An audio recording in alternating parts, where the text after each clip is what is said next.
Price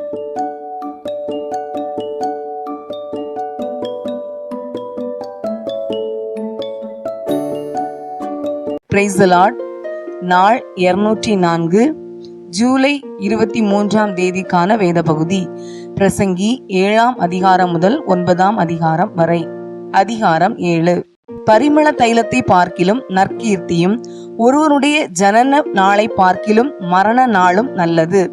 விருந்து வீட்டுக்கு போவதிலும் துக்க வீட்டுக்கு போவது நலம். இதிலே எல்லா மனுஷரின் முடிவும் காணப்படும். உயிரோடு இருக்கிறவன் இதை தன் மனதிலே சிந்திப்பான். நகைப்பை பார்க்கிலும் துக்கிப்பு நலம்.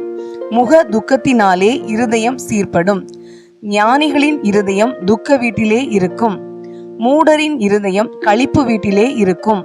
ஒருவன் மூடரின் பாட்டை கேட்பதிலும் ஞானியின் கடிந்து கொள்ளுதலை கேட்பது நலம்.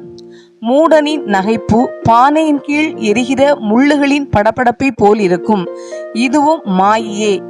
இடுக்கனானது ஞானியையும் பைத்தியக்காரனாக்கும். பரிதானம் இருதயத்தை கெடுக்கும். ஒரு காரியத்தின் துவக்கத்தை பார்க்கிலும் அதன் முடிவு நல்லது. பெருமையுள்ளவனை பார்க்கிலும் பொறுமையுள்ளவன் உத்தமன்.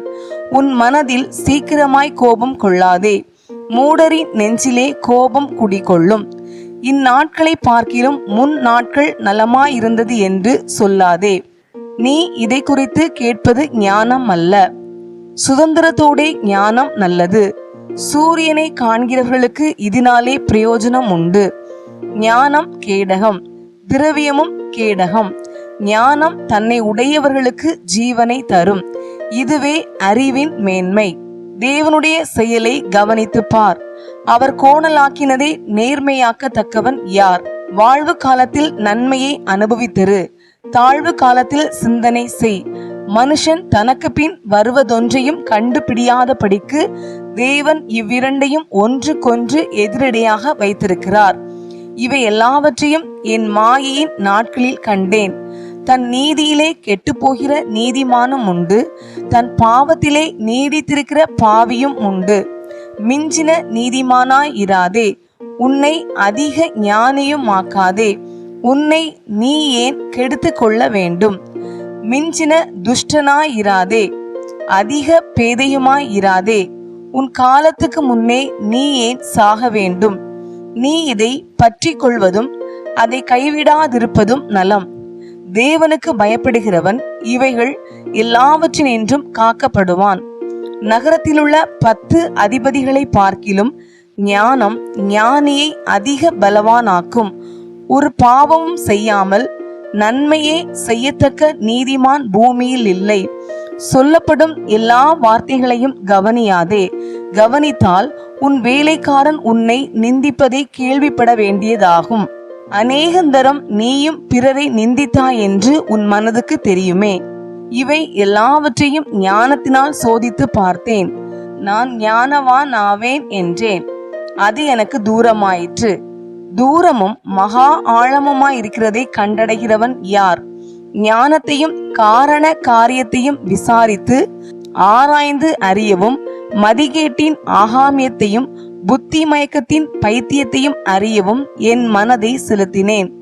கண்ணிகளும் வலிகளுமாகிய நெஞ்சமும் கயிறுகளுமாகிய கைகளும் உடைய ஸ்திரீயானவள் சாவிலும் அதிக கசப்புள்ளவள் என்று கண்டேன். தேவனுக்கு முன்பாக சற்குணனாய் இருக்கிறவன் அவளுக்கு தப்புவான், பாவியோ அவளால் பிடிபடுவான். காரியத்தை அறியும்படிக்கு ஒவ்வொன்றாய் விசாரணை பண்ணி இதோ இதை கண்டுபிடித்தேன் என்று பிரசங்கி சொல்கிறான். என் மனம் இன்னும் ஒன்றை தேடுகிறது, அதை நான் கண்டுபிடிக்கவில்லை. 1000 பேருக்குள்ளே ஒரு புருஷனை கண்டேன், இவர்கள் எல்லாருக்குள்ளும் ஒரு ஸ்திரீயை நான் காணவில்லை. இதோ தேவன் மனுஷனை செம்மையானவனாக உண்டாக்கினார், அவர்களோ அநேக உபாய தந்திரங்களை தேடிக்கொண்டார்கள். இதை மாத்திரம் கண்டேன். அதிகாரம் 8. ஞானமுள்ளவனுக்கு ஒப்பானவன் யார்? காரியத்தின் தாற்பரியத்தை அறிந்தவன் யார்? மனுஷனுடைய ஞானம் அவன் முகத்தை பிரகாசிக்க பண்ணும், அவன் முகத்தின் மூர்க்கம் மாறும். ராஜாவின் கட்டளையை கை கொண்டு நட என்று நான் உனக்கு எச்சரிக்கிறேன். நீ தேவனுக்கு இட்ட ஆணையின்படியே இதை செய். நீ அவன் சமூகத்தை விட்டு விலக துரிதப்படாதே. பொல்லாத காரியத்திலே பிடிவாதமாய் நில்லாதே.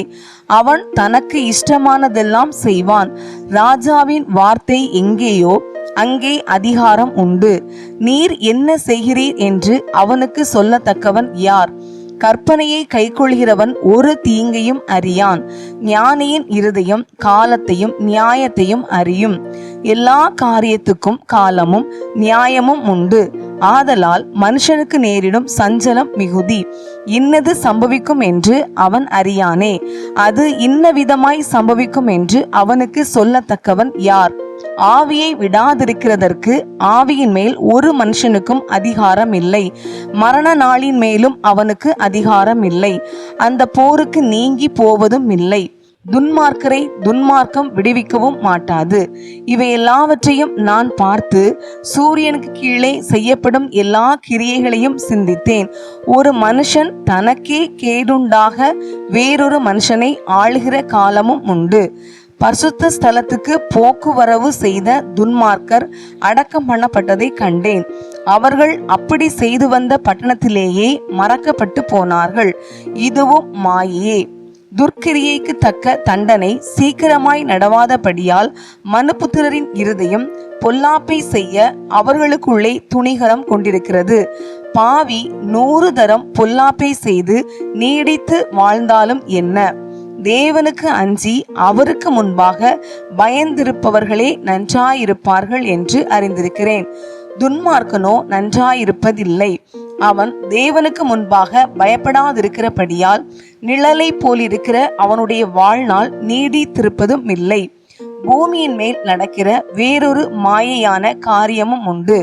அதாவது துன்மார்க்கரின் கிரியைக்கு வருவது போல நீதிமான்களுக்கும் வரும். நீதிமான்களின் கிரியைக்கு வருவது போல துன்மார்க்கருக்கும் வரும். இதுவும் மாயை என்றேன். ஆகையால் நான் களிப்பை புகழ்ந்தேன். புசிப்பதும் குடிப்பதும் மகிழ்வதுமே அல்லாமல் சூரியனுக்கு கீழே மனுஷனுக்கு வேறொரு நன்மையும் இல்லை. சூரியனுக்கு கீழே தேவன் அவனுக்கு தந்த ஜீவ காலத்தில் அவன் பிரயாசத்தினால் அவனுக்கு நிலைக்கும் பலன் இதுவே. நான் ஞானத்தை அறியவும் மனுஷன் இரவும் பகலும் கண்ணுறக்கமில்லாமல் பூமியிலே செய்யும் வேலைகளை பார்க்கவும் என் மனதை செலுத்தின போது தேவன் செய்யும் சகல கிரியைகளையும் நான் கவனித்து பார்த்து சூரியனுக்கு கீழே செய்யப்படும் கிரியையை மனுஷன் கண்டுபிடிக்க கூடாதென்று கண்டேன். அதை அறியும்படி மனுஷன் பிரயாசப்பட்டாலும் அறிய மாட்டான். அதை அறியலாம் என்று ஞானி எண்ணினாலும் அவனும் அதை அறிந்து கொள்ள மாட்டான். அதிகாரம் 9. இவை எல்லாவற்றையும் நான் என் மனதிலே வகையறுக்கும்படிக்கு சிந்தித்தேன். நீதிமான்களும் ஞானிகளும் தங்கள் கிரியைகளுடன் தேவனுடைய கைவசமாயிருக்கிறார்கள். தனக்கு முன் இருக்கிறவர்களை கொண்டு ஒருவனும் விருப்பையாவது வெறுப்பையாவது அறியான். எல்லாருக்கும் எல்லாம் ஒரே விதமாய் சம்பவிக்கும். சன்மார்க்கனுக்கும் துன்மார்க்கனுக்கும் நற்குணமும் சுத்தமும் உள்ளவனுக்கும் சுத்தமில்லாதவனுக்கும் பலியிடுகிறவனுக்கும் பலியிடாதவனுக்கும் ஒரே விதமாய் சம்பவிக்கும். நல்லவனுக்கு எப்படியோ பொல்லாதவனுக்கும் அப்படியே. ஆணையிடுகிறவனுக்கும் ஆணையிட பயப்படுகிறவனுக்கும் சமமாய் சம்பவிக்கும். எல்லாருக்கும் ஒரே விதமாய் சம்பவிக்கிறது சூரியனுக்கு கீழே நடக்கிறதெல்லாவற்றிலும் விசேஷித்த தீங்காம். ஆதலால் மனுபுத்திரரின் இருதயம் தீமையினால் நிறைந்திருக்கிறது. அவர்கள் உயிரோடு இருக்கும் நாளளவும் அவர்கள் இருதயம் பைத்தியம் கொண்டிருந்து பின்பு அவர்கள் செத்தவர்களிடத்திற்கு போகிறார்கள். இதற்கு நீங்களா இருக்கிறவன் யார்? உயிரோடு இருக்கிற அனைவரிடத்திலும் நம்பிக்கையுண்டு. செத்த சிங்கத்தை பார்க்கிலும் உயிருள்ள நாய் வாசி. உயிரோடு இருக்கிறவர்கள் தாங்கள் மரிப்பதை அறிவார்களே. மரித்தவர்கள் ஒன்றும் அறியார்கள். இனி அவர்களுக்கு ஒரு பலனும் இல்லை. அவர்கள் பேர் முதலாய் மறக்கப்பட்டிருக்கிறது. அவர்கள் சிநேகமும் அவர்கள் பகையும் அவர்கள் பொறாமையும் எல்லாம் ஒளிந்து போயிற்று. சூரியனுக்கு கீழே செய்யப்படுகிறதொன்றிலும் அவர்களுக்கு இனி என்றைக்கும் பங்கில்லை. நீ போய் உன் ஆகாரத்தை சந்தோஷத்துடன் புசித்து உன் திராட்சரசத்தை மன மகிழ்ச்சியுடன் குடி. தேவன் உன் கிரியைகளை அங்கீகாரம் பண்ணியிருக்கிறார். உன் வஸ்திரங்கள் எப்பொழுதும் வெள்ளையாயும் உன் தலைக்கு எண்ணெய் குறையாததாயும் இருப்பதாக. சூரியனுக்கு கீழே தேவன் உனக்கு நியமித்திருக்கிற மாயையான நாட்களில் எல்லாம் நீ நேசிக்கிற மனைவியோடே நிலையில்லாத இந்த ஜீவ வாழ்வை அனுபவி. இந்த ஜீவனுக்குரிய வாழ்விலும் நீ சூரியனுக்கு கீழே படுகிற பிரயாசத்திலும் பங்கு இதுவே. செய்யும்படி உன் கைக்கு நேரிடுகிறது எதுவோ அதை உன் பலத்தோடே செய். நீ போகிற பாதாளத்திலே செய்கையும் வித்தையும் அறிவும் ஞானமும் இல்லையே. நான் திரும்பிக் கொண்டு சூரியனுக்கு கீழே கண்டதாவது, ஓடுகிறதற்கு வேகமுள்ளவர்களின் வேகமும் யுத்தத்துக்கு சௌரியவான்களின் சௌரியமும் போதாது. பிழைப்புக்கு ஞானம் உள்ளவர்களின் ஞானமும் போதாது. ஐஸ்வர்யம் அடைகிறதற்கு புத்திமான்களின் புத்தியும் போதாது. தயவு அடைகிறதற்கு வித்துவான்களின் அறிவும் போதாது. அவர்கள் எல்லாருக்கும் சமயமும் தெய்வ செயலும் நேரிட வேண்டும். தன் காலத்தை மனுஷன் அறியான். மச்சங்கள் கொடிய வலையில் அகப்படுவது போலவும் குருவிகள் கண்ணியில் பிடிபடுவது போலவும் மனுபுத்திரர் பொல்லாத காலத்திலே சடுதியில் தங்களுக்கு நேரிடும் ஆபத்தில் அகப்படுவார்கள். சூரியனுக்கு கீழே ஞானமுள்ள காரியத்தையும் கண்டேன். அது என் பார்வைக்கு பெரிதாய் தோன்றிற்று. ஒரு சிறு பட்டணம் இருந்தது. அதிலே இருந்த குடிகள் கொஞ்சம் மனிதர். அதற்கு விரோதமாய் ஒரு பெரிய ராஜா வந்து அதை வளைந்து கொண்டு அதற்கு எதிராக பெரிய கொத்தளங்களை கட்டினான். அதிலே ஞானமுள்ள ஒரு ஏழை மனிதன் இருந்தான். அவன் தன் ஞானத்தினாலே அந்த பட்டணத்தை விடுவித்தான். ஆனாலும் அந்த ஏழை மனிதனை ஒருவரும் நினைக்கவில்லை. ஆகையால் ஏழையின் ஞானம் அசட்டை பண்ணப்பட்டு அவன் வார்த்தைகள் கேட்கப்படாமற் போனாலும் பலத்தை பார்க்கிலும் ஞானமே உத்தமம் என்றேன். மூடரை ஆளும் அதிபதியின் கூக்குரலை பார்க்கிலும் ஞானிகளுடைய அமெரிக்கையான வார்த்தைகளே கேட்கப்படத்தக்கவைகள். யுத்த ஆயுதங்களை பார்க்கிலும் ஞானமே நலம். பாவியான ஒருவன் மிகுந்த நன்மையை கெடுப்பான். இன்றைய நாளுக்கான வேத பகுதி வாசித்து முடிந்தாயிற்று. தேவனுக்கே மகிமை உண்டாவதாக. ஆமேன். இன்றைய நாளின் வேத பகுதியிலிருந்து ஒரு கேள்வி. ஒரு தீங்கையும் அறியான் யார்? இன்றைய நாளுக்கான வாக்குத்தத்தம் உபாகமம் 28ஆம் அதிகாரம் 5ஆம் வசனம். உன் கூடையும் மா பிசைகிற உன் தொட்டியும் ஆசீர்வதிக்கப்பட்டிருக்கும். கர்த்தர் இந்த வாக்குத்தத்த வசனத்தின்படி நம் ஒவ்வொருவரையும் ஆசீர்வதிப்பாராக. ஆமேன்.